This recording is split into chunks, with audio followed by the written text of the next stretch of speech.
Okay, so last class we started talking about linear programming, and then we were talking about this simplex method, right, for finding the optimal solution to a linear program, finding the solution. So the idea was, well, first the thing we argued was that the optimal solution lies at a vertex of the feasible region, right? And then we talked about how the feasible region was a convex set. And the simplex method then was that we just start at an arbitrary vertex of our feasible region. So maybe this one down here. And we go to a neighbor that has a better objective value, and then we repeat. So now we're at this vertex, we go to a neighbor that has better objective value. This neighbor to the left has not as good objective value, so we go up. And then again, we go to another neighbor with a better objective value. Once we reach this point, it's two neighbors here and here have worse objective value, and so we stop. And the reason that this finds the optimal solution is the following. It says, if we reach a vertex such that no neighbors have better value, then all neighbors are below the profit line, right? We drew a line of constant objective value. So all points on that line give us the same objective value. And if those 2 points have lesser value, that means they both lie below that line that passes through the vertex we're currently at. And since the region is convex, that means the entire region lies below the line. If the entire feasible region lies below the line, that means that's the best possible value you can get. You can't move it up any further and still be touching a point of the feasible region.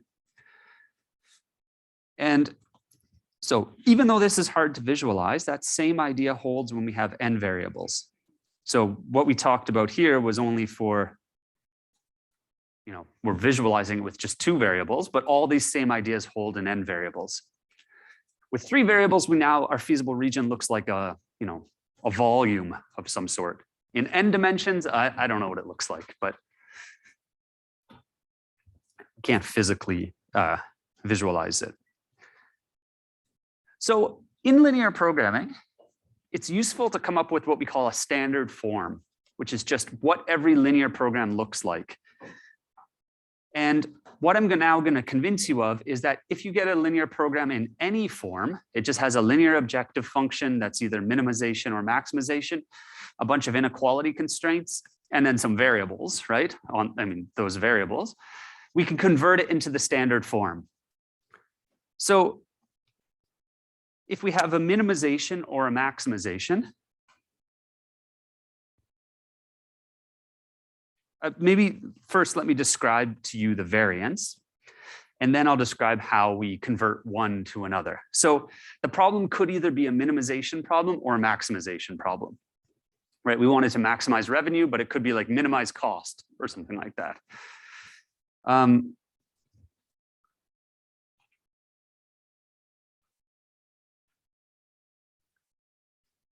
The constraints can either be inequalities or equalities, right? And so we could have a constraint that looks like x1 plus x2 equals 700. That's an equality constraint. Or we could have x1 plus x2 is less than or equal to 700. That one's an inequality constraint.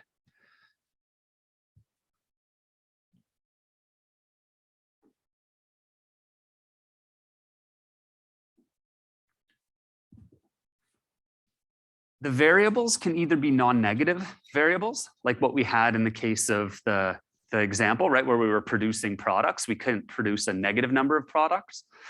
Or they could be variables that are free to take on positive or negative values. So we can have minimization or maximization, equalities or inequalities, non-negative, or they can be free to be negative or positive. And all of these different types can be converted into a common form. So all these variants can all be converted into a common form. So I think some of these conversions are you can probably think of how we do them right away. Others are kind of a neat trick to convert one idea to the other. So first of all, if I have a maximization problem, how do I convert it into a minimization problem? So let's say, for example, oops, I don't want to write with a highlighter. Let's say that our problem was the one that we had, maximize x1 plus 6x2. How can I write that as a minimization problem? Instead, I want it to be minimize something, and then the solution I get from that minimization should be the same solution as I get from this maximization. Right? I'm not going to touch the constraints. The constraints stay the same, so the feasible region stays the same. Yeah. Exactly, yeah. So instead, I could minimize negative x1 minus 6x2.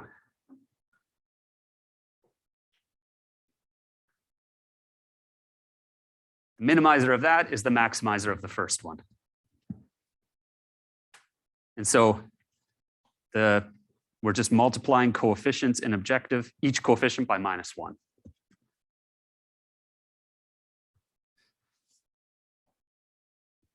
I'm going to show you now both ways. So now let's say we have an inequality constraint. How can I write it as equality constraints? This one I think might not be as obvious how to do this. So for example, I have, I don't know, x1 plus x2 is less than or equal to 700. How do I write it as an equality constraint? Yeah.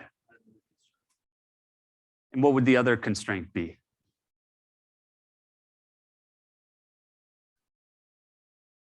Yeah, that's actually exactly the idea. So we can't do it just like with the same variables. We have to introduce another variable. That variable is called a slack variable. And then we represent the constraint now, the inequality constraint, by using this slack variable. So let me show you just how it's done. If we have a constraint that looks like this, this one right here, right? A1 x1 plus A2 x2, so on, up to a n xn is less than or equal to b. What I write it as instead is like this.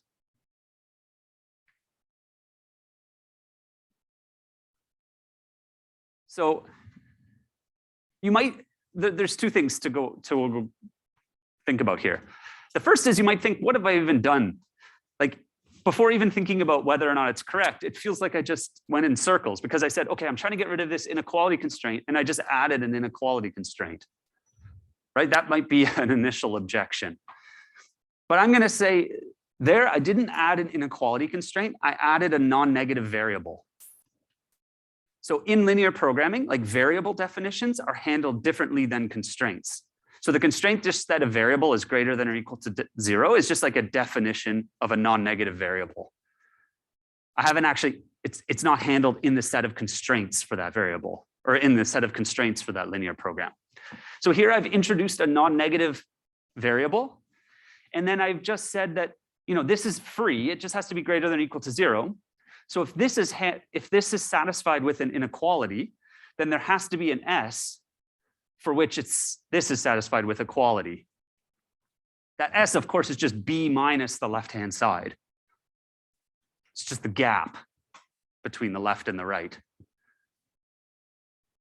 So S is a non-negative variable, and it's called a slack variable. So just to give you an example of this,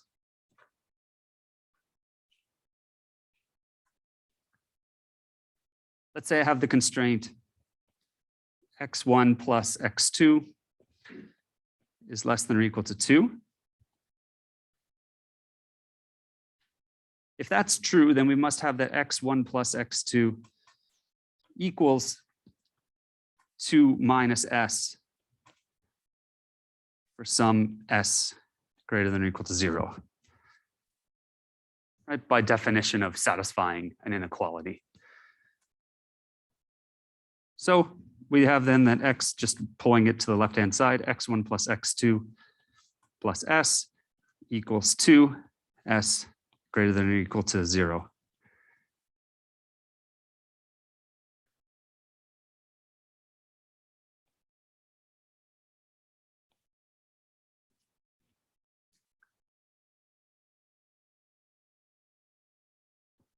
So if that constraint is satisfied, then this pair can be satisfied. But now I've got it in terms of an equality constraint.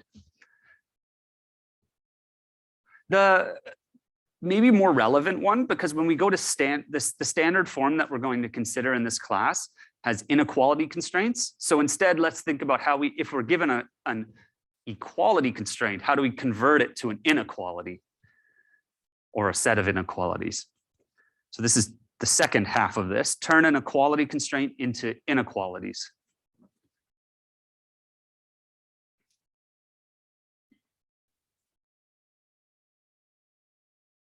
So if now I have, let's say x1 plus x2 has to equal 2, how do I convert it into inequalities? Yeah. That's right, yeah. Make it into two inequality constraints, one saying it has to be greater than or equal to 2, and another saying it has to be less than or equal to 2.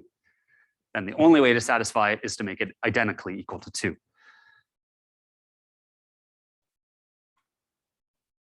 Becomes x1 plus x2 has to be greater than or equal to 2, and x1 plus x2 has to be less than or equal to 2.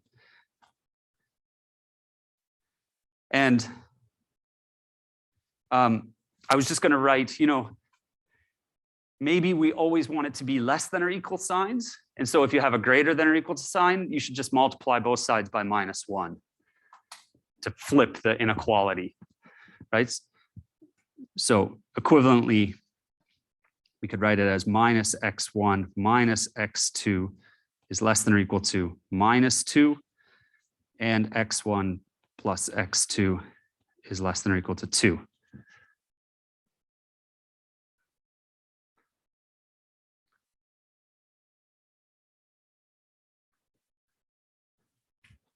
Okay. And then the last one is, if I have a problem where my variables can be both positive and negative numbers, how do I turn it into a problem where the variables have to be non-negative? Because in the standard form that we're going to consider, the variables are non-negative. And for that, I introduced two variables. So if x can be both, if a variable x can be both positive and negative, introduce two non-negative variables. I call them x plus and x minus. And then I replace x with the difference between x plus and x minus.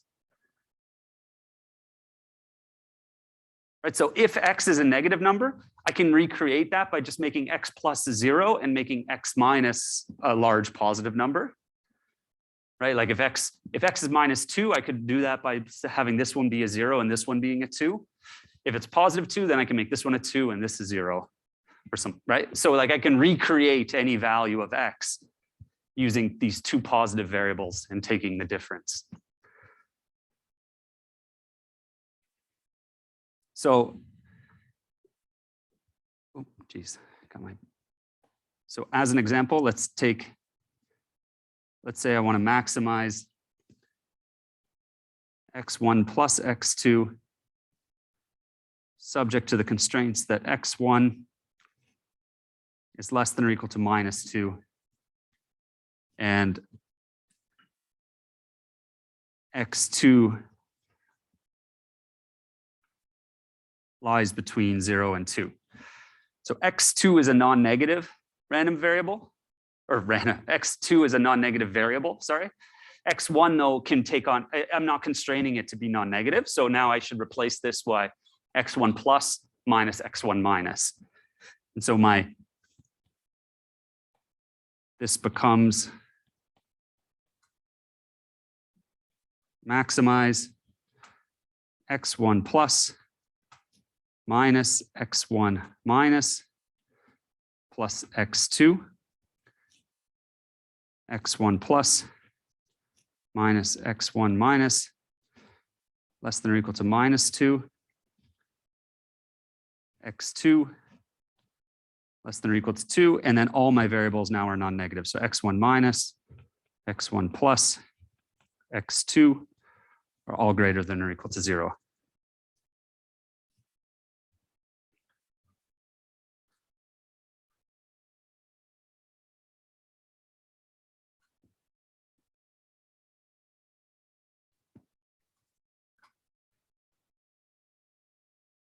So one thing you might think about, right, is it's sort of not, there's not like a unique representation now of a given x. Like, for example, to make x2, I could make x plus 2 and x minus 0, or I could make x plus 4 and x minus 2.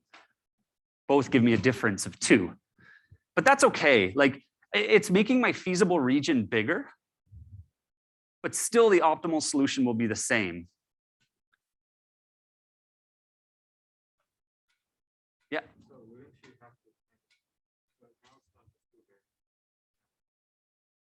We're gonna have, sorry, what? I couldn't hear that word. Planes. Oh yeah, that's right. Yeah, yeah. It'll be higher dimensional now. Yeah. Yeah. I mean, it isn't. It isn't. We are introducing an extra variable, and that's another variable that our algorithm is going to have to search over. So our feasible set now has more vertices in it. So we do take a hit in runtime, but it's not like it's blowing up exponentially with the number of variables or something like that. So it turns out it's useful to have these standard forms. And when you have a linear programming solver, it requires that you input your linear program in a standard form. Unfortunately, there's actually not a universally agreed upon standard form. When you go to different pieces of software, they might use a different one. So you have to check, like, what's your standard form, you know, and then you have to convert your problem into their standard form. But rather than having all these edge cases where they take in all these different types, they just specialize in one. So you'll see that with the SciPy linear programming solver that's question 4, I think, on the next assignment. It has a particular standard form, which I think actually doesn't even perfectly match ours in the notes. But I described the difference. It's just the way it goes. I don't know. So anyway, the standard form, as we're going to call it, matching the textbook, and I think it's maybe the most common standard form, I would say, is the following. You want to maximize a linear objective subject to inequality constraints that are of the less than or equal to form and non-negative variables. So the key points here, there's 2 things. One is I'm writing, like, I'm telling you whether it's maximization, minimization, non-negative variables, and so on. But the other is I'm writing it in like a vector form, right? Where now, instead of writing this as like a weighted sum, I'm writing it as an inner product between, or a dot product, right, between C and X. And this is now a matrix A multiplying X, a vector X of all my variables. But the key point here is that it's a maximization, it's inequalities with less than or equal to, and it's non-negative variables.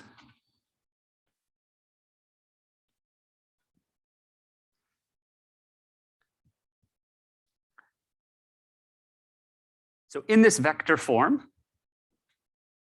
the X is just a stack of all your variables.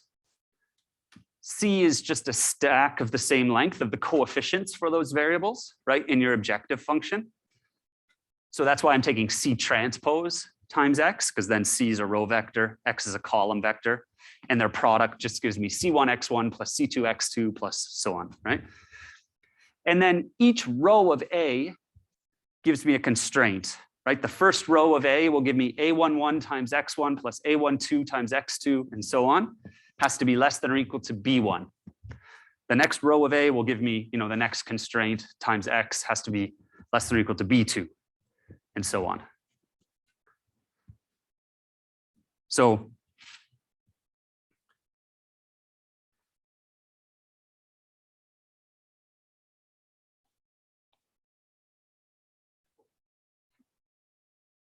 my objective looks like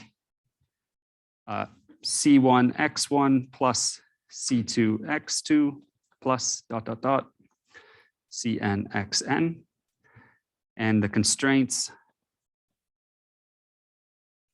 look like something like A11 x1 plus A12 x2 plus A1n xn is less than or equal to B1.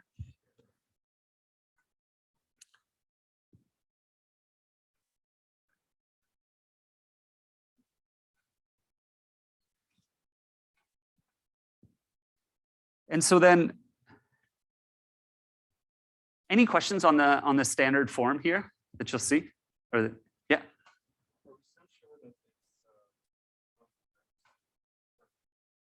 The feasible region, as long as these constraints are linear, like which these are, right? AX less than or equal to B, the feasible region is convex.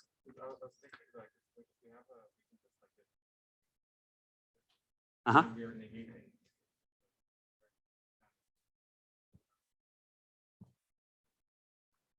No, still you'll have, it'll always look like, think about each constraint.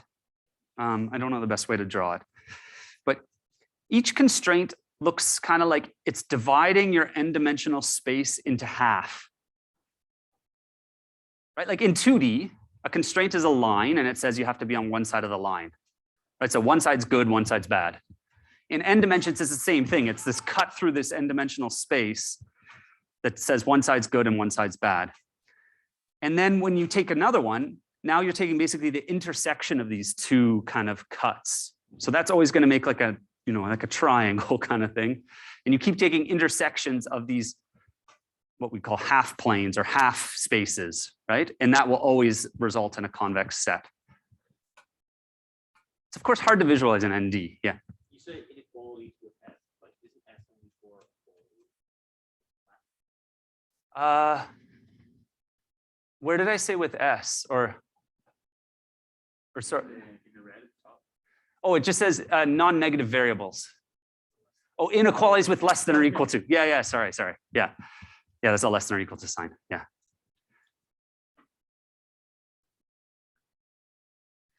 And so then linear programming, if in this standard form, just looks like this. Your input is three things, a matrix A and two vectors, B and C. And the output is a vector of non-negative values, X, such that AX is less than or equal to B, X is greater than or equal to 0, and your X maximizes C transpose times X. So when you use a linear programming solver, that's what you'll give as an input typically. It's just a matrix, a vector B, and a vector C, right? Where the dimensions have to match. So the number of, if you look back here, right? C is n-dimensional, which is the number of columns of A, and B is k-dimensional, which is the number of rows of A.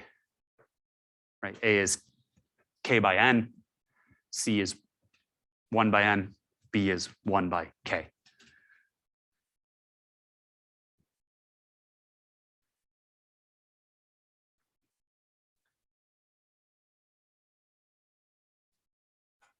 I think in, if I remember correctly, in Python, the SciPy solver, it uses the same standard form except with minimization.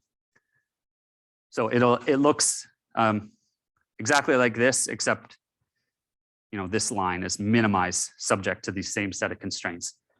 So as we know, all we do is we multiply every coefficient by -1 to turn it into a, like if we're posing a maximization problem, then to make it minimization, you just would input -c basically, right? Just make each coefficient multiplied by -1.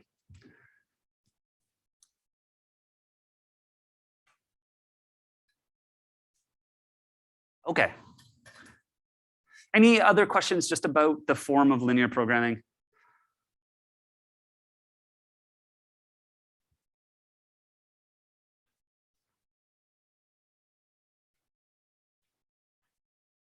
So let me now tell you a bit about duality. So let's look at the example we had before. And I guess maybe the question that we're trying to answer with duality is, how do we know a solution is optimal? If I give you a solution and I say, yeah, I found, for example, 1900, that's the optimal value for this. How could you kind of verify it? I mean, one way would just be solve it yourself and see if you get the same number. But is there another way we could check to kind of know that we found an optimal solution? Duality is a way to do this. And what we'll construct it in kind of a, well, we'll go through a few steps to construct it. But we had this linear program, right? And we said that the optimal solution was 100, 300 that achieved a value of 1900.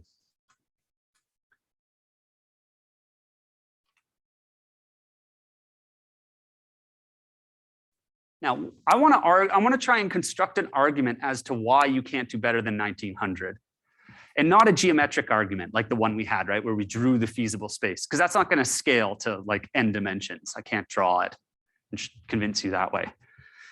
So the way I'm going to try and convince you is by adding up constraints in ways to make the left-hand side look like my objective function, and then the right-hand side will be a number. And I'm going to get something that says my objective function has to be less than or equal to some number. So let's try and do that. So I'm going to number, first let me number my constraints as 1, 2, and 3. And if I look, what if I take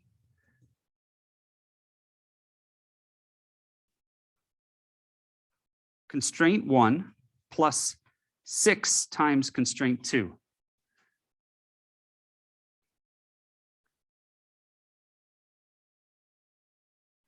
So if I do that on the left-hand side, I'm going to get x1 plus 6x2.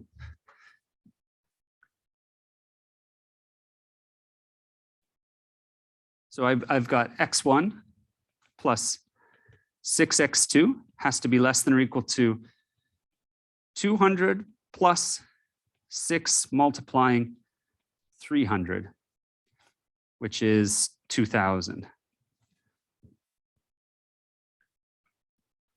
So I can see immediately by adding those two constraints, right? Adding the first constraint plus 6 times the second, that that's the objective value right there, right? It's x1 plus 6x2.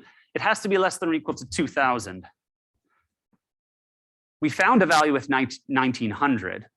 We found a set of points that satisfied the constraints and got us 1900. So it looks like we're close at least. We know we can't be off by more than 100. But now the question is, can I add these constraints in a different way to get an even tighter bound on the right-hand side, like a number less than? So the left-hand side still looks like the objective, but the right-hand side is even smaller than 2000. Do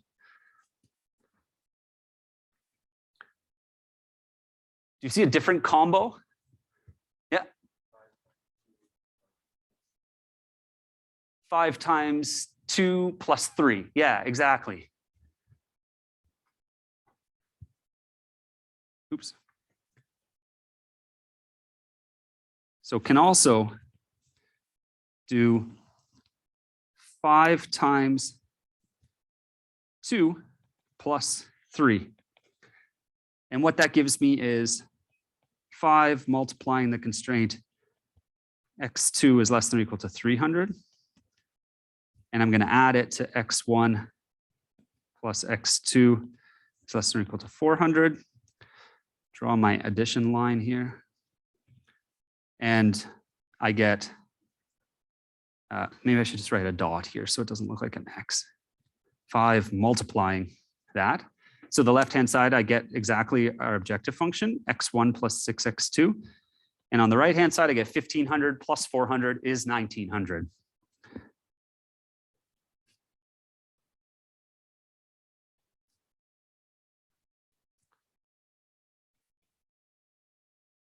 So from that, we see that the objective value has to be less than or equal to 1900 for any feasible pair x1, x2.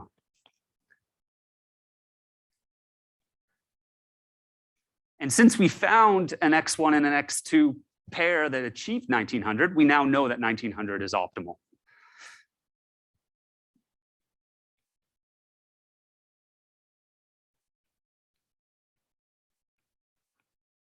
Right, just combining that statement with this one up here, that we found a solution with 1900. Yeah. That's just that's another way that I add 2 constraints and I get an upper bound on my objective function. That's right, yeah. It's just that then we did it in a more clever way, and we found that actually anything above 1900 isn't possible.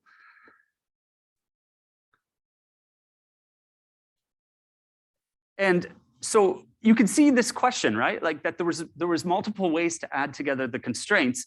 Some gave me a tighter right-hand side than the others. And so you could think to yourself, okay, how do I find the best combination of the constraints to add up to get the tightest right-hand side bound, you know, like to get the tightest bound on the objective? Yeah.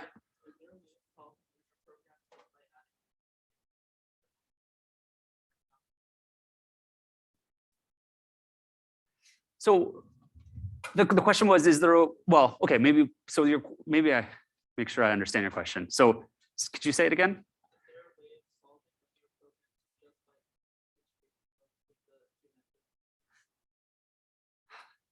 So the question is there a way to solve the linear program by adding up the constraints? Not really. What instead we're going to do is we're actually going to pose a linear program to figure out the best way to add up the constraints, which feels maybe circular almost, but this is going to be the dual linear program.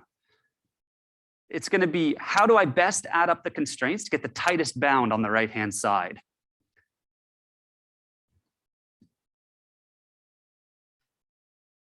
So how do we do this in general? What we're doing is we're basically multiplying each constraint by a constant, and then we're adding them up. Right, so let me write out that idea. We have like a multiplier. And then we have a constraint.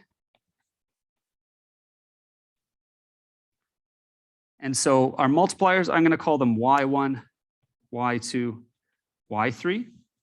And my constraints were, I'm just going to write them to line up my x1s and x2. So my first constraint was x1 is less than or equal to 200.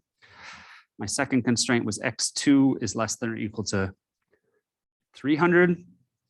And my third constraint was x1 plus x2 is less than or equal to 400.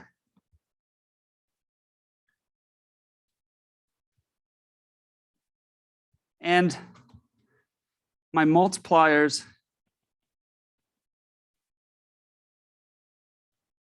have to be greater than or equal to 0, because if I made a negative multiplier, it would actually flip the sign, right, of the inequality, and then I couldn't add them anymore.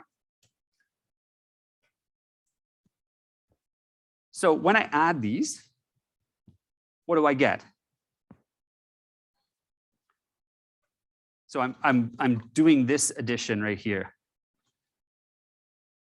I'm going to multiply y1 by x1, and let me collect all my terms, right? So I'm going to get what multiplies x1. It's going to be y1 plus y3 multiplies x1.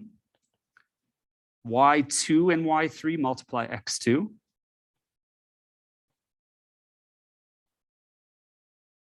And sorry, that's it, right? That's all I have on the left-hand side. And on the right-hand side, I have 200 y1 plus 300 y2 plus 400 y3.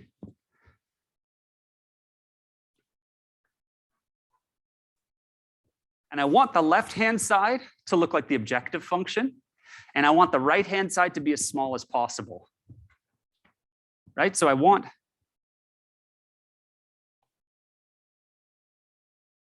this part, I want to look like x1 plus 6x2. So it matches the objective function.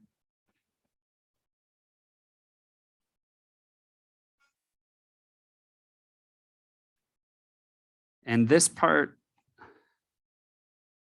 I want to be as small as possible.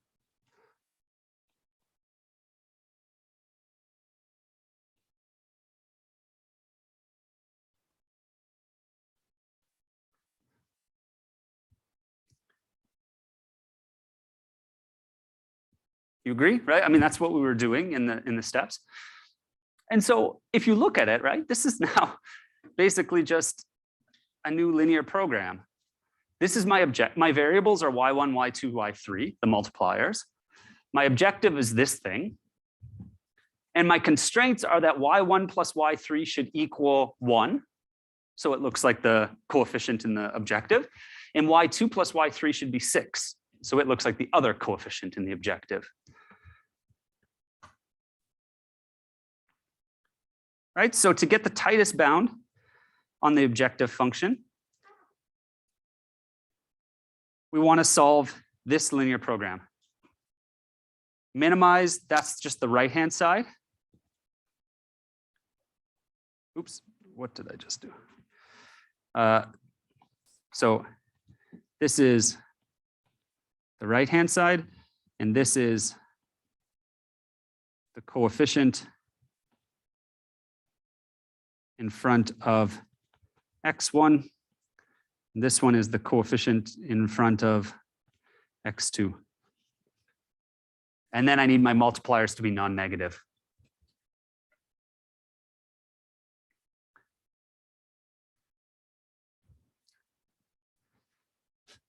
How about we take a 5-minute break? I just saw the time, and then we'll continue.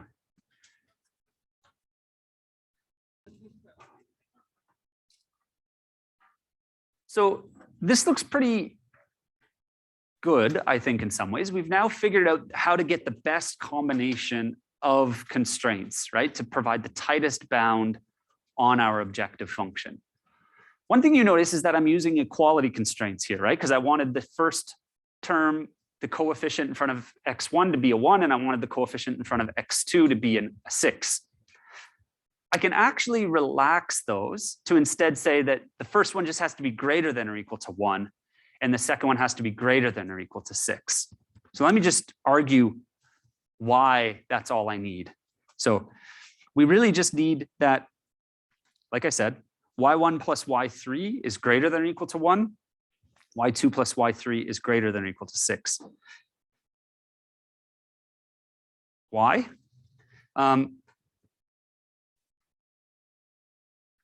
Let's say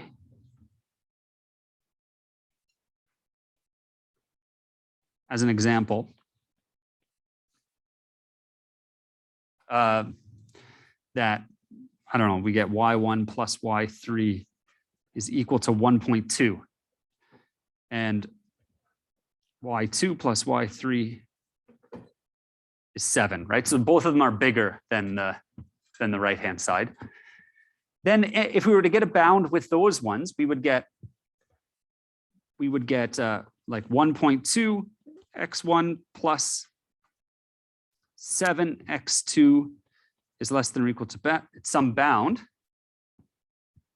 But since the x1 and the x2 are positive, we know that x1 plus 6x2 has to be less than or equal to, 1.2x1 plus 7x2.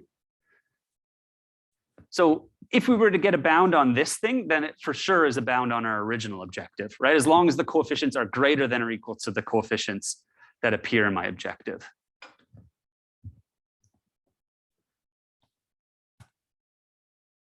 So B is also a bound on the original objective.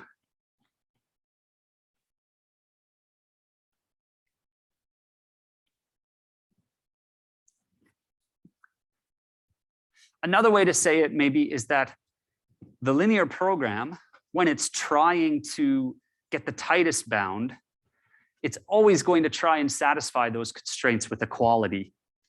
The y1 plus, even if I make it y1 plus y3 has to be greater than or equal to 1, it's always going to try and make it a 1, because that's, if it makes it bigger, it's just making essentially the coefficient in front of the objective bigger, right? And it's like in doing that, it's kind of making a looser bound.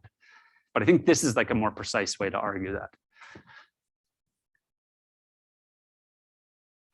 And so our tightest bound on the optimal can be found by solving what we call the dual linear program to the original. So that original one, we call it the primal, and then we call this the dual. And the dual just looks the exact same as what I wrote above, but now I have these greater than or equal to constraints. And going back to what we had before, we know that the primal, the original linear program, had a solution of 1900, right? With the making 100 of product X of product 1 and 300 of product 2. And the dual also has an objective value of 1900. And it was achieved by this combination of the constraints, right? We multiplied the constraint 1 by 0, multiplied constraint 2 by 5, and multiplied constraint 3 by 1, and we added them up. That was what we did back in our example at the beginning. Like if we go back up to here, right, where we said you can also do, oops, that's a bad line, 5 times constraint 2 plus constraint 3, and we got an objective value of 1900. That's 5 times constraint 2 plus constraint 3 and gives us an objective value of 1900. And it's not a fluke that we get the same optimal solution for the primal and the dual. That is a property of these linear programs in general. So the duality theorem of linear programming is if the original linear program is bounded, so it's kind of well defined, then so is its dual, and the primal and dual have the same optimal value. So the key phrase here is primal and dual have same optimal value.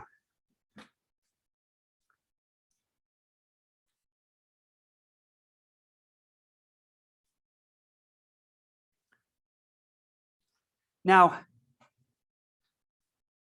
our primal, we could write it in the standard form. The one, you know, the one about the price with the LP in terms of X1 and X2. We could define A, B, and C, right? So actually, let's do that. And then you might actually, once we do that, we can actually see that the dual has a nice form in terms of that same A, B, and C. So let's go back up, look at our primal quickly. It was this guy, right? This right here. Whoa. So we can extract the coefficients, right? C is going to be the coefficients stacked into a vector. So it's going to be 1, 6. B is the right-hand sides of the inequalities in a vector. So it's just going to be the vector 200, 300, 400. And then A are the coefficients multiplying X1 and X2 in each constraint, right? So the first row of A is going to be a 1 multiplying X1 and a 0 multiplying X2. So it's going to be 1, 0. The next one's going to be 0, 1, because there's just an X2 appearing. And the third one's going to be 1, 1. So let me just write that out.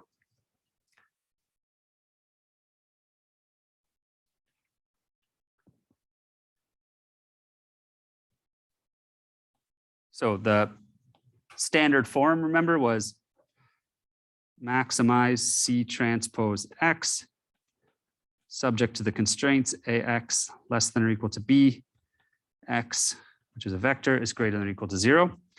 And here C is going to be 1, 6. Maybe I'll write A first. So there. A was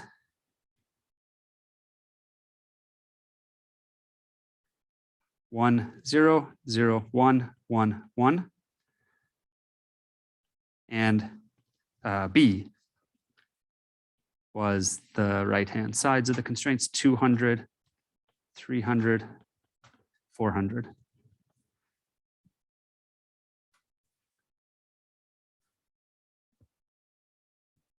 And now, let me hold it there. Because now look at what the coefficients are in front of in the objective of the dual. It's just the vector B, right? Like the objective in the dual is just B transpose Y. You see that, right? B is 200, 300, 400. That's what's appearing there, 200, 300, 400. Similarly, look on the right-hand side of my constraints. It's a 1 and a 6. It's just C that's appearing there. And what's appearing in the left-hand side? It's the transpose of A. So the first constraint looks like 1 times y1, 0 times y2, 1 times y3. And the second constraint looks like 0 times y1, 1 times y2, and 1 times y3. And so the dual has this nice form.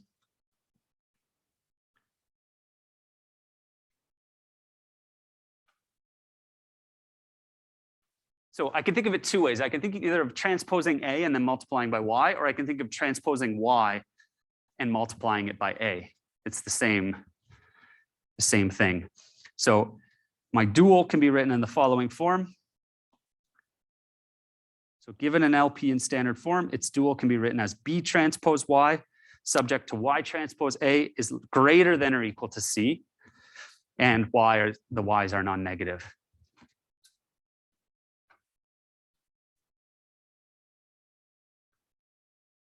So this is called the dual form.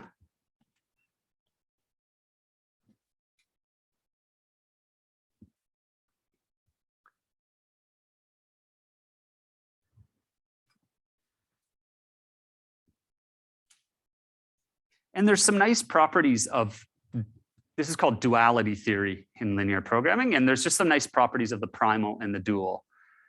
They're in some sense equivalent representations of the same problem because they have the same optimal solution. And if you get the solution to the primal, you can actually reconstruct what the solution to the dual is and vice versa. So one thing is you can verify a solution to the primal is optimal by solving the dual. Since the problems are equivalent, we can solve the dual instead of the primal. Sometimes that can be easier. For example, if one of them has a lot of constraints and not very many variables, it'll switch. Like if the primal has many constraints over not that many variables, then the dual will have many variables and not that many constraints. And sometimes it can be easier to solve a problem that has a lot of variables, not many constraints, versus one that has a lot of constraints and not as many variables. So there can be advantages to solving one over the other. Another thing is that if the primal is unbounded, the dual is infeasible. So rather than checking for unboundedness of the primal, it can be useful sometimes to just check that the dual is infeasible, that that there's the feasible region is empty. There's nothing that satisfies it. And that goes the other way around. If the dual is unbounded, then the primal is infeasible. The one thing is that it's possible for both of them to be infeasible. You can write weirdo constraints, right? So that both the primal and the dual don't have a feasible space. But that's not such an interesting case, just something to. So if X star is an optimal solution to the primal and Y star is an optimal solution to the dual, then C transpose times X star, that's the objective of the primal, equals the objective value of the dual.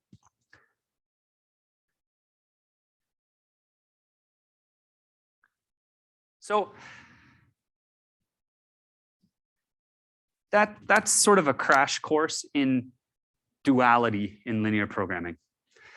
It's useful to know that these exist. I think the biggest thing I want people to take away from this section of the course is to think of linear programming as a technology. It's just a tool that's out there. There's tons of great solvers. They can solve massive problems. We're going to go through Simplex Algorithm to give you an idea, but can solve problems on millions of variables. And so if you ever encounter a problem and you think you can encode it as a linear program, you basically have a solution, right? You don't have to work any harder than that. Just write it as a linear program, give it to whatever solver you want. There's lots of open source ones. There's even better ones that you pay money for, like IBM makes a linear programming solver. Another company called Garobi does as well. They also solve what are called integer programs, but that's a separate thing. But it's just like, it's kind of done at that point. So I think it's worth knowing this and having it on your radar always, that just like, if something happened to look like it, you're kind of done. You know how to solve it. You don't have to work any harder on it. Just pass it to a linear programming solver and move on. And you can imagine kind of in finance or things like that, these types of problems appear a lot, right? Because you've got a bunch of constraints on what you can invest in, where you can have money, like asset allocations, things like that. And then you want to maximize profit, something like that, right? And okay, so let's revisit the simplex algorithm. That'll be our last step in this linear programming section. We talked about it already, what the high level idea is. So we start with a vertex in the feasible region, a vertex of the feasible region, and then we just repeat the following. So while there's a neighbor with better objective value, move to the neighbor and repeat. And a neighbor is, in 2D, it was one that shared an edge, right? And in ND, it's going to be the same thing, but we should be a bit more precise about what it means to be a neighbor.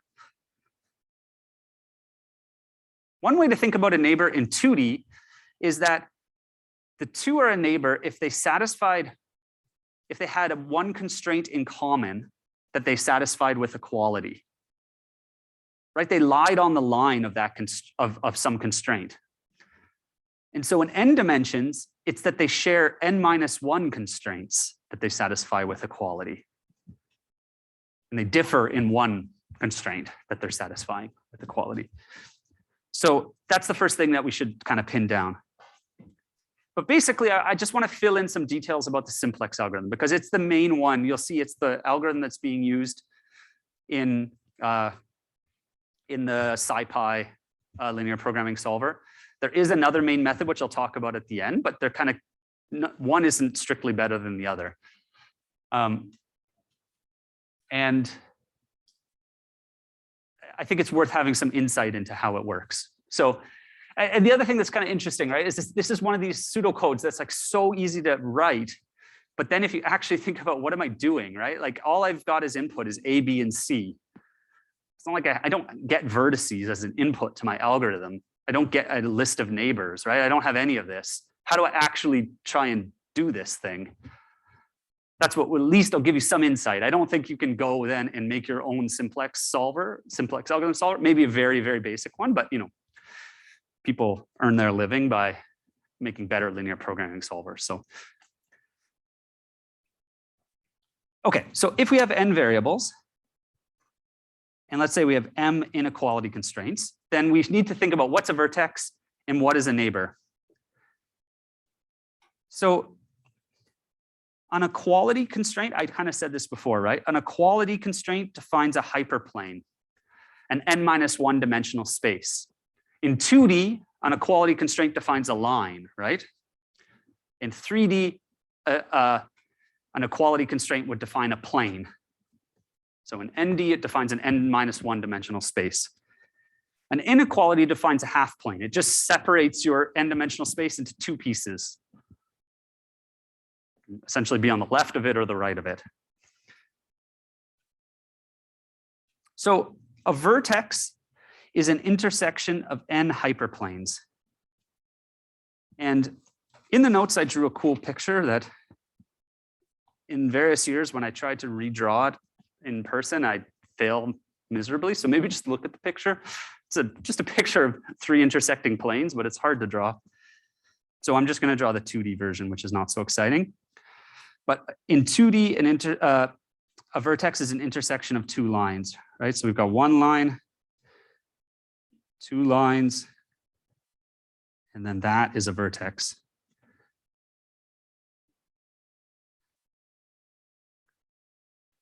That's in 2D.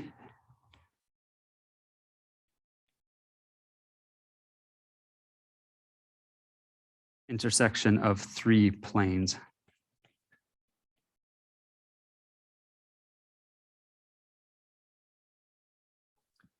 And so the only other thing to think about with a vertex is it's still, for it to be a vertex of the feasible region, it can't violate any constraints, right? Because it's part of the feasible region.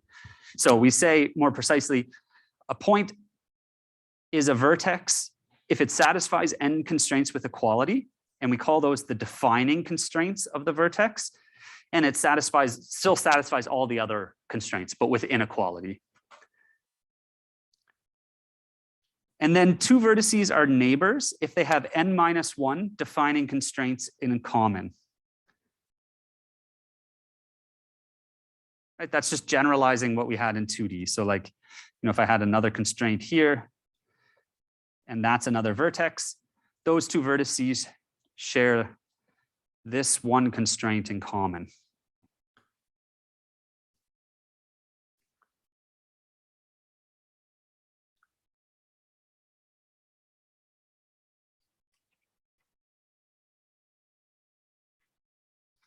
And there is a bit of an assumption here that problems can be degenerate if there is a point that satisfies n+1 constraints. That would mean like in 2D, right? If there's a point that lies on 3 lines. The only way to do that is either there's 2 lines that are like on top of one another, or there's 3 lines that perfectly intersect at a point.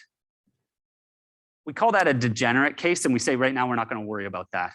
Because what you'll end up doing is if you got a degenerate set of constraints, you kind of perturb the constraints a little bit just to break it so that you don't wind up with 3 lines passing through the same point.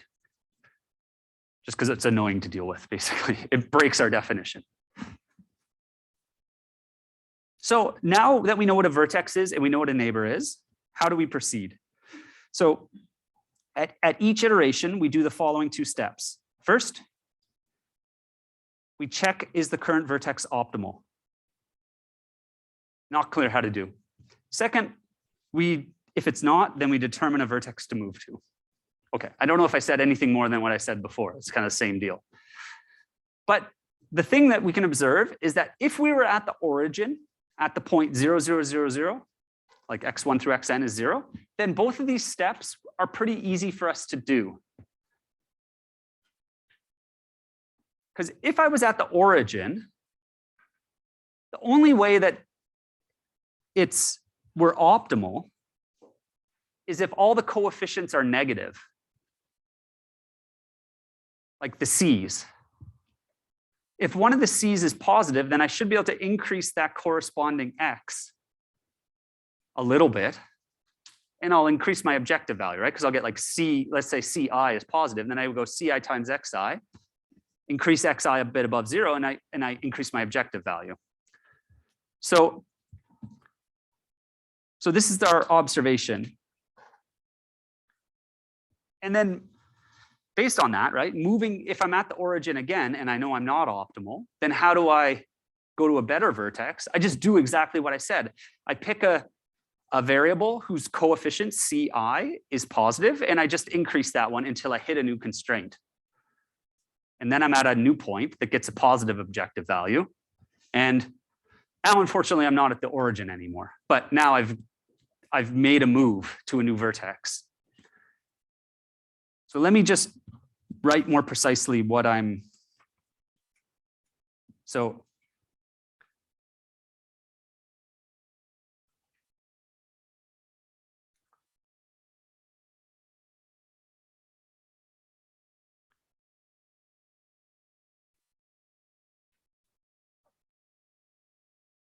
let me just start by saying, so suppose we have a linear program, which is maximize C transpose X, subject to AX less than or equal to B, X greater than or equal to 0.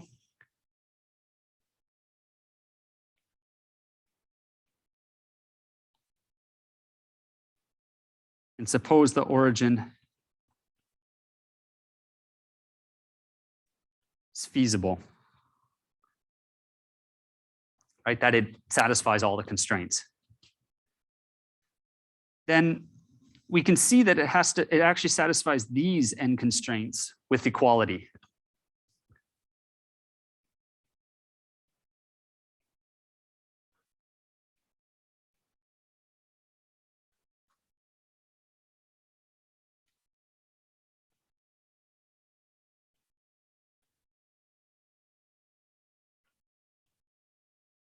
Equality, that's what I'm trying to write.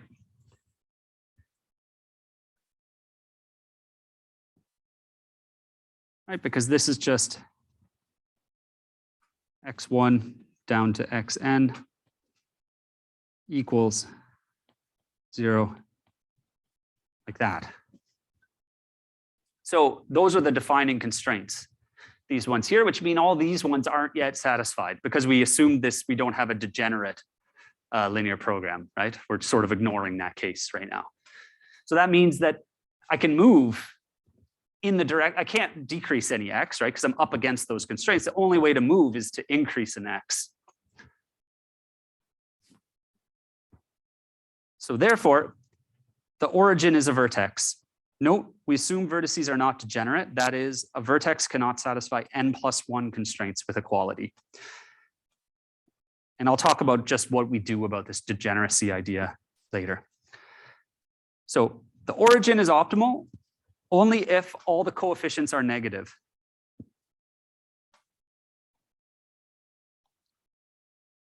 So if a CI is greater than 0, then we can increase xi until another constraint becomes active.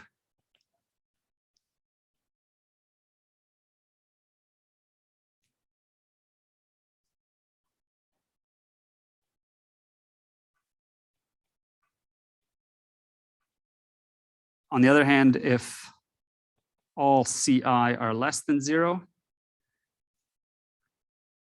then increasing any CI or any XI, sorry, decreases cost. And we're trying to maximize.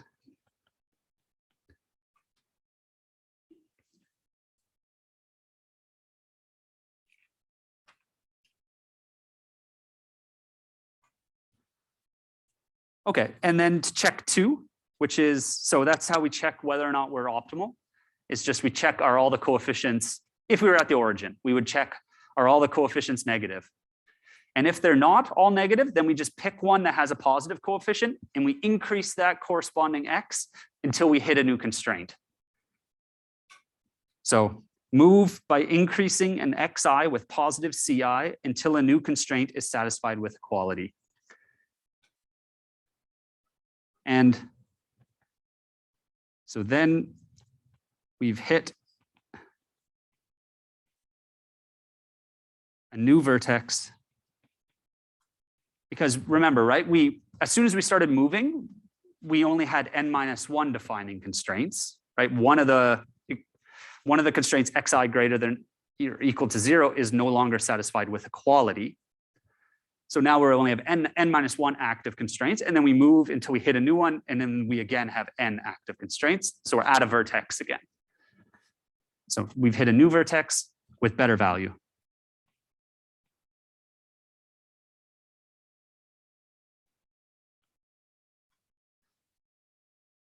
Okay, and now we're not at the origin.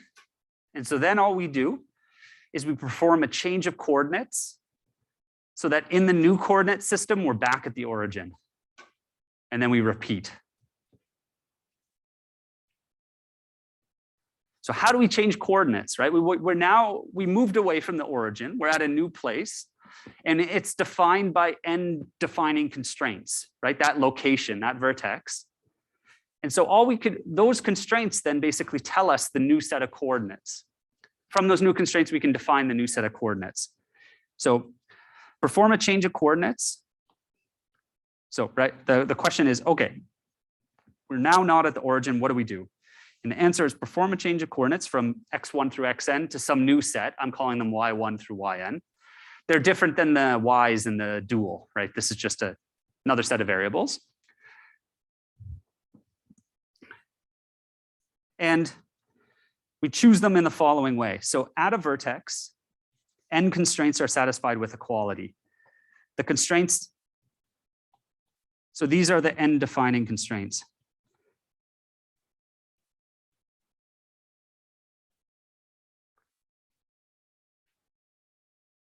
Of the vertex. And so we just define the variable as the right-hand side of that defining constraint minus the left-hand side. Since all our constraints are of the form less than or equal to, we know this will be a non-negative variable, right? Because bi always is bigger than the left-hand side.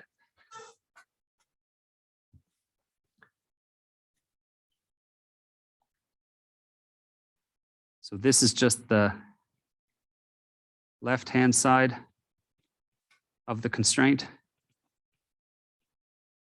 And this is the right-hand side. And so by definition, when you're at that vertex, that variable is 0, right? And as soon as you move away from it, that variable becomes positive. Like as soon as you stop satisfying that constraint and move into the feasible region somewhere, it becomes positive.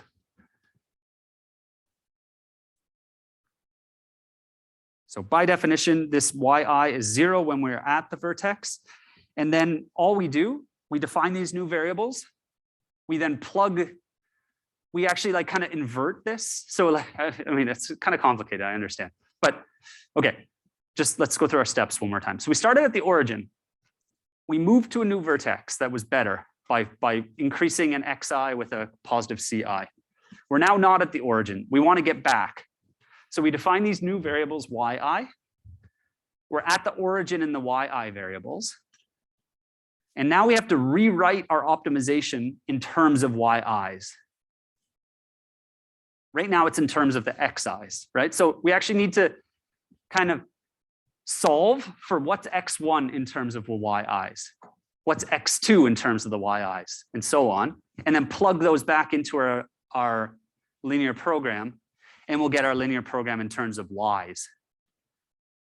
Now we have a new linear program in terms of y's. We're at the origin in the y coordinates, and we just do the exact same step again.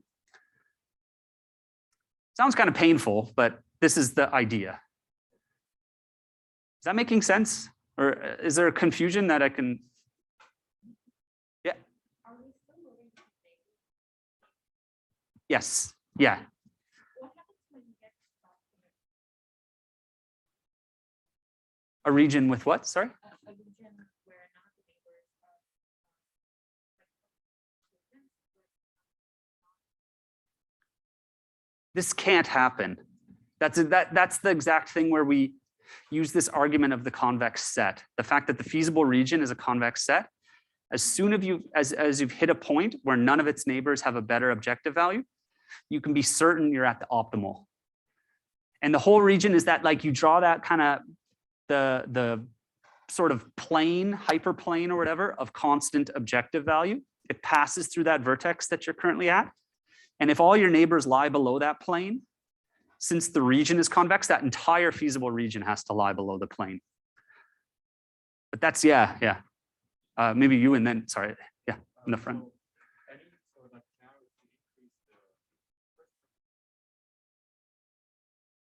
They will, yeah, because you have to now plug in the y's back in, or like, yeah, plug. Yeah, I'll go through one like simple example after to show how it works, because I feel like it's a lot clearer when we do an example, but.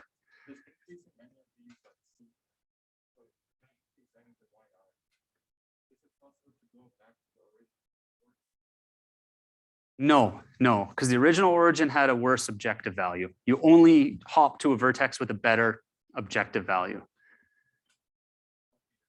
Yeah, there was a question back there, yeah.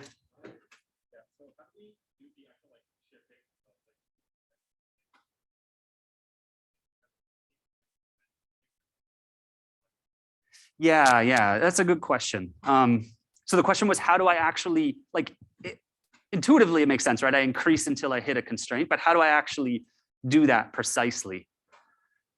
I'm actually thinking of the right way that you do this. I think that you have to look through all the constraints and check when each one becomes tight, right? You're only changing one variable in each constraint. All the others are 0. So they basically each just give you a constraint on what the maximum value of xi can be. You know, the one you're changing. I believe that's the best way you can do it. I can't think of a better way. So it's kind of easier because you're at the origin, right? So the constraints all look really easy now. They're just in terms of the one variable you're moving away from 0. Yeah. Was there another question? Yeah.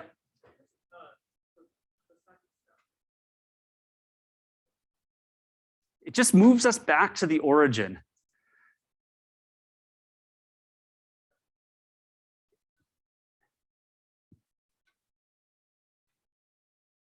Exactly. Yeah. I move back to the origin. Now I know how to check whether I'm optimal or not by just checking. My C's are actually going to change when I do this change of coordinates. So now this thing will terminate eventually, right? My C's look different. Now they might all be negative, and then I can declare optimal, or they're not. And now I increase a Y, I get to a new thing, introduce a new set of variables, Z, do this whole thing again. Yeah. I think it's typically iterative, but to be honest, I've never gone too deeply into the implementation of simplex algorithm, like beyond this kind of understanding. So let me just make sure we're at a nice stopping point. So therefore, I think we were just here. We rewrite the linear program in terms of the y1 through yn and repeat the process. And so this is just what I was saying. Note that we can solve for each xi as a function of the yi's and plug that back into our LP, which was in terms of xi's, to get it in terms of the yi's. And our new linear program has several properties. So it includes the n constraints that the y's have to be greater than or equal to 0. We're at the origin. Our current vertex is the origin in these new coordinate system. The cost function looks like this.